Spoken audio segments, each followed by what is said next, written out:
A person can know exactly what would help them and still avoid doing it.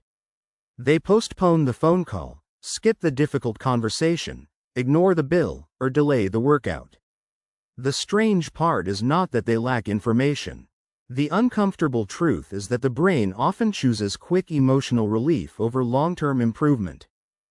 Discomfort is not only physical pain. It can be embarrassment, uncertainty, boredom, effort, guilt, rejection, or the feeling of being judged. When a task produces any of those sensations, the mind treats it like a small threat. Avoidance becomes a shortcut to feeling safe right now, even when safety costs progress later. The avoidance loop starts with a trigger. You see the task, imagine the unpleasant feeling, and your body reacts before you reason through it. Checking your phone, making tea, reorganizing the desk, or saying you will start after lunch all lower tension for a few minutes.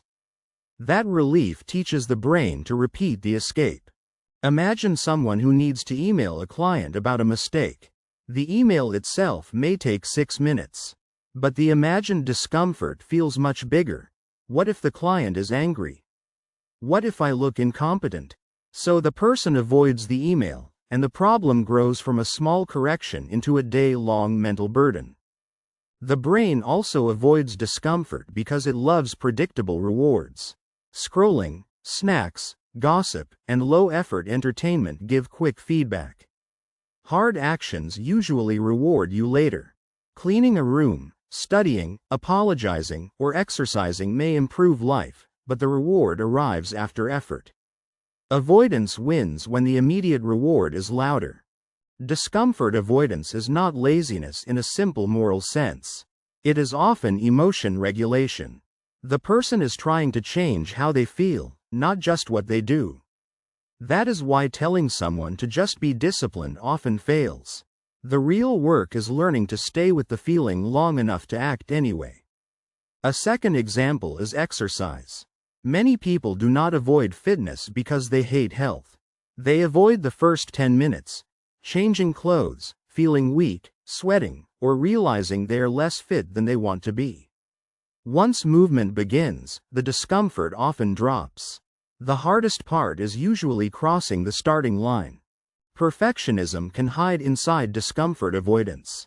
If starting means seeing that your work is imperfect, not starting protects the fantasy that you could do it well.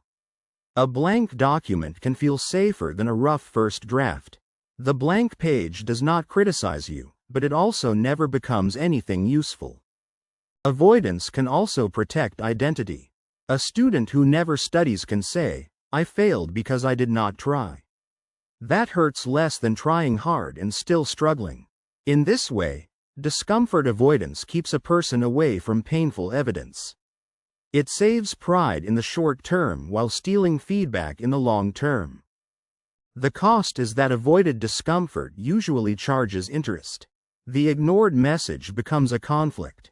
The skipped health check becomes anxiety. The postponed budget becomes late fees. Avoidance feels like it removes pain, but often it only moves pain into the future and makes it heavier when it returns. One practical way to break the loop is to shrink the first action until it feels almost too small to resist. Open the document, write one ugly sentence, put on the shoes, send the first honest line. The goal is not heroic effort. The goal is teaching the nervous system that starting is survivable.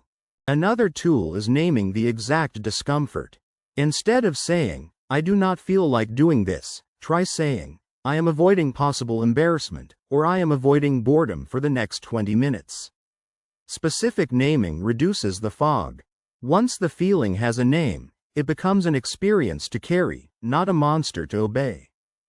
Environment design matters too. If every uncomfortable task competes with 10 easy escapes, the easy escapes will win often.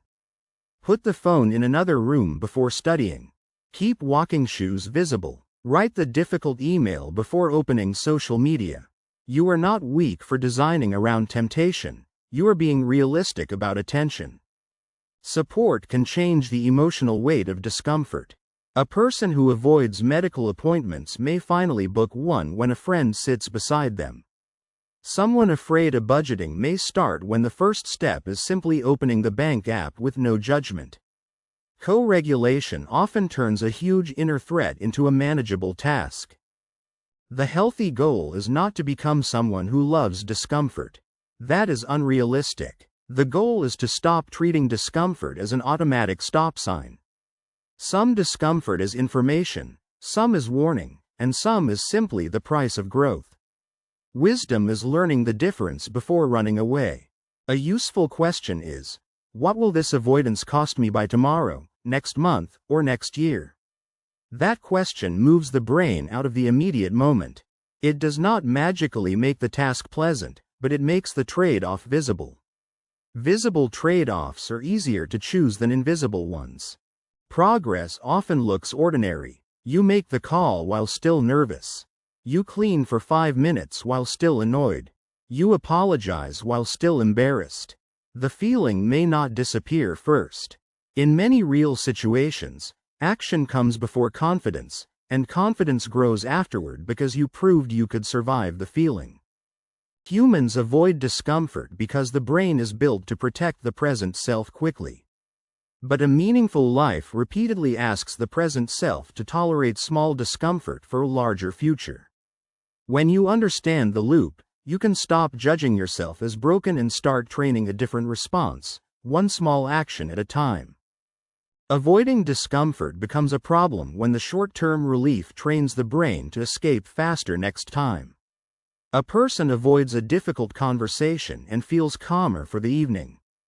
That calm becomes the reward. But the relationship issue remains, and the next conversation feels even heavier because the brain remembers escape as the easy path. The way out is not to chase suffering.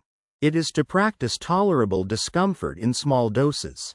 Sending the first sentence of an email, doing 5 minutes of exercise, or admitting one honest feeling can teach the nervous system that discomfort is survivable. The goal is not instant confidence. The goal is evidence that you can stay present.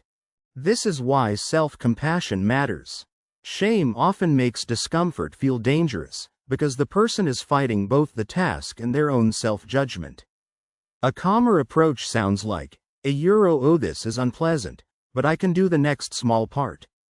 That language lowers the emotional threat enough to begin. Beginning is often the hardest part. Human beings avoid discomfort because relief is powerful.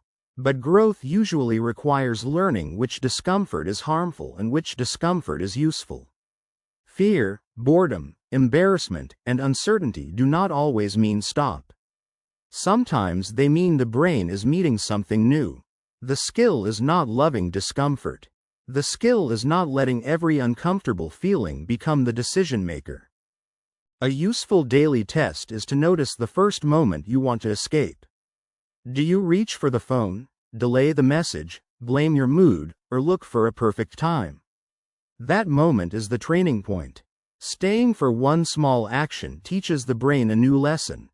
Discomfort can rise, peak, and pass without controlling the whole day.